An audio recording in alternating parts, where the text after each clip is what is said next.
¿Qué pasa, YouTube? How's it going? Everybody, got for you guys today a narrated Wi-Fi battle, and originally this was live narrated. I live narrated this the night before. Unfortunately, somehow, for some strange reason, I don't know how, the audio, poof. It just went poof. It disappeared. And I remember correctly saving it twice. I saved it twice, and it still it disappeared. Luckily though, I did save it after I live narrated it, because it's situations like this why I like to be able to save a live narrated battle, just in case something happens to like the audio or like the quality of the video or recording of the battle. And yeah, this did turn out to be a really fun match using the team that I used in my previous Wi-Fi battle, which if you guys missed that, a link to that will be at the end of the video, so you guys can go check that out and know more about the team. Also, this time my Licky does indeed have leftovers, so I fixed that problem. But my opponent is Alec. His Twitter is Pokemonix, I want to say. Pokemonix25. I'll leave his Twitter link down in the description so you guys can go check him out and ask him to battle. And of course, if you guys do enjoy this, then you know what to do, guys. So, going into this battle, the biggest threat I saw on his team was probably going to be that Monferno, depending on what kind of set it is, because if it turns out to be SD or Nasty Plot, it could really prove to be a bit of a problem to my team. So I knew how to watch out for that. Also, Raichu could turn out to be very annoying. So he's going to be leading off with his Gravelers. I'm going to be leading off with my Perugly. I thought he would actually lead off with the Raichu, so I could lead off with Perugly, go straight for the Fake Out, and then just go from there. But he ends up leading off with the Graveler, and I end up going straight for the Fake Out. Looking back at it, I probably should have gone for Knockoff, because I was 99% sure he was going to go for the Stealth Rocks, but I just wanted to play it safe and break the potential Sturdy, as I can U-turn into my Torterra. Now, looking at his team, my Torterra is literally the biggest threat to his team. So he switches in the Pelipper. I'm thinking, okay, this is going to be an easy 2 KO. I should outspeed it next turn. It turns out that he does not have leftovers, so I'm thinking, okay, he could possibly be an offensive Pelipper. As strange as that might sound, I have seen it before in PU, so I didn't want to stay in and risk a possible Ice Beam. As I switched directly into my Licky, there are the leftovers, so like I said, I fixed that problem. And he turns out to go for the U-turn right on out to his Monferno. And I switched directly into my Garbodor, hoping that he didn't go for like a Nasty Plot or something along those lines. Luckily for me though, he turns out to be just a physical attacking Monferno, as he ends up going for the Fake Out U-turn combination. And I'm going to be able to wear him down a little bit with my Rocky Helmet, which is really great because Monferno could be a big threat to my team, as I had mentioned. And I'm going to take the opportunity to go for a layer of Toxic Spikes on his U-turn, because he has no way of getting rid of my hazards unless he has Defog on his Pelipper, which I guess wouldn't be too bad, because then he would also get rid of Stealth Rocks on my side of the field. And this part right here is just going to be extremely sped up, because it's really the stalliest part of this match. I was really hellbound on staying in and just paralyzing this Lunatone, thinking it's a Specs variant, and I believe he actually ended up getting a special defense drop with one of these Psychics, which does kind of come into play in a couple turns.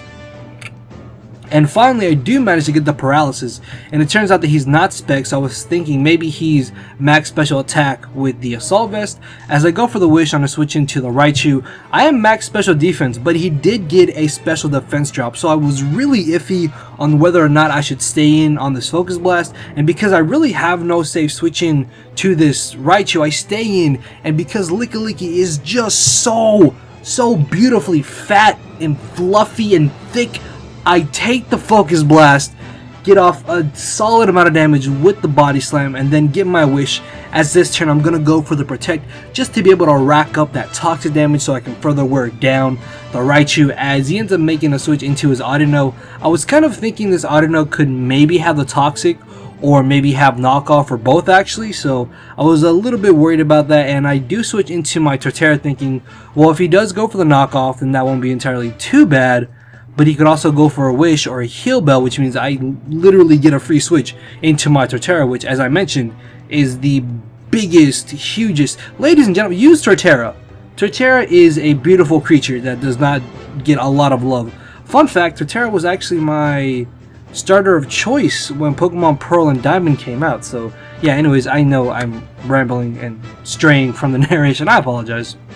So he makes a very nice play, switches directly into his Pelipper as I go for these Stealth Rocks. Obviously, I don't want to stay in and take a Ice Beam or even a possible Hurricane, as unfortunately for him, he misses the Hurricane, but that's not really going to end up mattering considering the fact that I'm just going to leave in my Rotom basically for Death Fodder, as I missed my third Blizzard, which, I mean, I hit 2 in a row, so that's lucky enough, and he missed 1 Hurricane, so I really was not upset about the fact that I missed that Blizzard and he's going to be able to knock me out.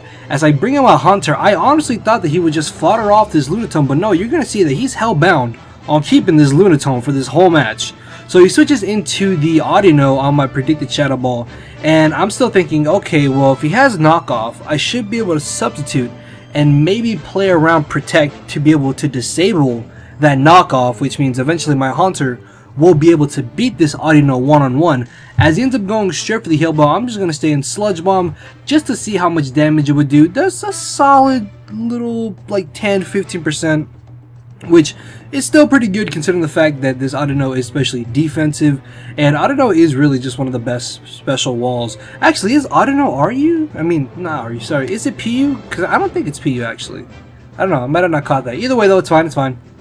As I go for the Sludge Bomb, he's going to bring in the Graveler, and I actually completely forgot about the fact that he had this Graveler.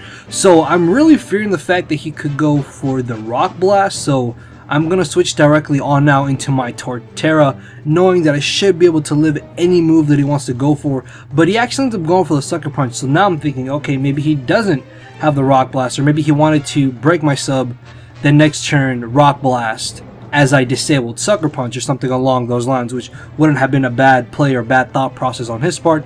As he switches into the Monferno, I am adamant max attack. It just died. Oh, I love this Torterra. I love Torterra. I'm definitely going to be using Torterra more in PU. So I'm able to get rid of Monferno, which in my opinion was probably the biggest threat to my team. Then again, he does have this Lunatone, which I really have no safe switch into on my team. So looking at my team, I ultimately decided to just switch directly into my Garbodor because I knew Ice Beam was coming my way, and if I'm able to live the Ice Beam, I can hopefully outspeed and get up a layer of Spikes, which I am able to do so. So now I'm going to be able to keep up even more pressure on his team because I have a layer of T-Spikes up, I have a layer of Spikes up, and I have Stealth Rocks up. Plus, the only real reason I wanted to keep Garbodor was for Monferno, so Monferno's gone, which means Garbodor became my most expendable team member. As I switch into my Perugly, I'm not going to go for the Fake Out because I really have no reason not to. Don't feel comfortable going straight for the knockoff on the off chance that for some reason he does want to switch out. And I know U-Turn would be my better play in the long run of the battle because I could just U-Turn right on out into my Torterra. But as I mentioned, he's hellbound on keeping this Lunatone. Ooh. So, U-turn out from the Graveler into my Torterra, and I'm just gonna go straight for the Wood Hammer. He literally has no safe switch in. Audino gets 2 KO'd. Lunatone gets O-Code at the amount of HP. I think Lunatone gets O-Code if it's max defense, max HP at that point. And of course, even if Graveler was max defense, max HP, I'm still adamant. That was stabbed 4 times, super effective, and Raichu definitely gets O-Code if for some reason he wanted to switch it in. So he ends up bringing in the Raichu after I knock out his Graveler. Now I don't want to stay in and take a potential Hidden Power Ice or Focus Blast, so I switch directly into my Haunter, hellbound, and thinking, alright, there is no chance he's going to go for Thunderbolt, and thankfully he doesn't. He actually ends up going for the Focus Blast in the off chance that I did maybe want to switch into my Lickilicky, but I knew that Haunter would have been my better play because there was a 99% chance he wasn't going to go for T-Bolt or Volt Switch. As he brings in the Audino, I could stay in on this Audino, but it would just really drag out the battle. So predicting him to want to go for like a Wish or a Heal Ball, I switched directly into my Torterra because, as I mentioned, I'm adamant max attack. I should be able to easily 2 KO a specially defensive Audino, which I don't think is actually PU. So yeah, I didn't catch that at the time, but now that I think about it, I don't think it is PU. So I go for the Wood Hammer. Unfortunately, I failed to knock him out, but thanks to the layer of Toxic Spikes, even though he did get a Wish, I should still bring him down to the point where a second Wood Hammer will be able to finish it off. And then at that point, I believe his last Pokemon is the Lunatone, which my Perugly outspeeds, and so does my Haunter. So yeah, that is basically going to be the victory in my favor after he knocks me out with the Psychic. And yeah, as I said, that was a really fun and really lengthy battle. Actually, it did have to speed up certain parts in the match just because there was really nothing much to say, and it was just kind of like little stally parts.